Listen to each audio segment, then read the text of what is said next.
Assalomu alaykum, men ismim Humoyun, familiyam Norboboev. PDP Akademiyasida javob Backend yo'nalishi bo'yicha kurslarda mentorlik qilaman. PDP Akademiyasini ijtimoiy tarmoqlardagi profillarda kelib tushgan javob bo'yicha savollarga javob berib o'taman.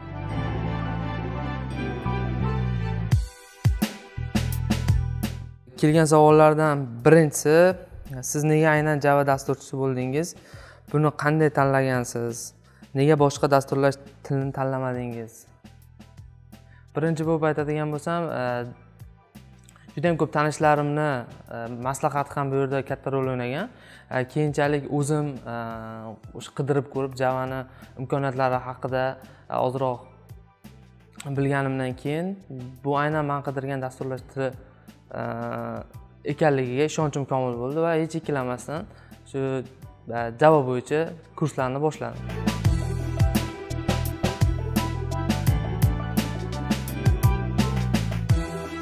Ikkinchi savol, Java bilan JavaScript tili nima farqi bor? Ya'ni bir-biriga o'xshash tilmi? Juda ham ko'pchilikda shunaqa yanglish fikr bor. Ya'ni boshdagi 4 ta harf bir-biriga o'xshash bo'lganligi tufayli bir-biriga yaqin til deb hisoblashadi. Lekin unday emas. Java ko'proq backend tarafda foydalanadi. JavaScript esa asosan front-end uchun ishlatiladi. Sintaksislariga ham keladigan bo'lsak, bu yerda ham juda ham katta farq bor.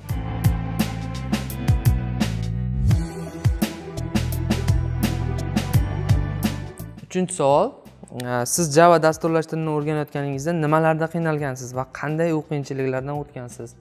Aytib o'tishim kerak, Javani o'rganayotgan paytlarimda OOP konsepsiyasini tushunishda unaqa muammo bo'lmagan, lekin amalda qo'llashda haqiqiy muammoni his qilganman.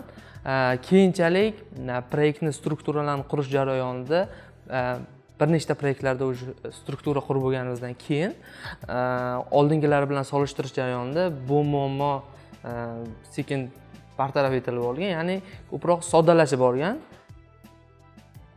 Aytib o'tgan bo'lardim, har qanday muammoga amalda kod yozish yechim bo'la olishi mumkin.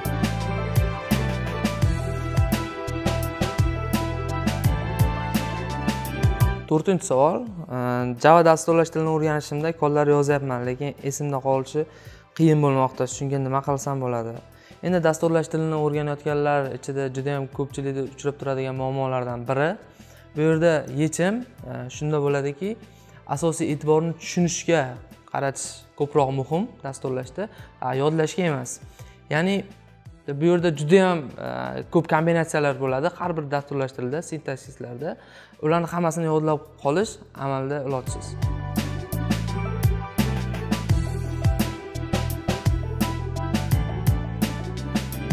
Beshinchi savol, hozirda dasturchilarga talab kuchli, shuning uchun dasturchilikni juda ko'pchilik o'rganmoqda.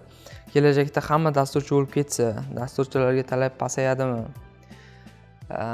Hozirda deyarli hamma rivojlanayotgan soha borki, uni ITsiz tasavvur qilib bo'lmaydi. Ya'ni qaysidir soha rivojlanishni xohlayaptimi? Uni dasturiy ta'minotlarsiz rivojlantirib bo'lmaydi. Bu degani yaqin vaqtlar ichida dasturchilarga talab oshsa osadiki, lekin kamaymaydi. Bugungi savol javoblarimiz tugadi. Agar sizda yana o'sha Java dasturlash tili haqida o'zingizda qiziqtirgan savollar bo'ladigan bo'lsa, izohda qoldiring. Biz albatta bu savollarga javob berishga harakat qilamiz.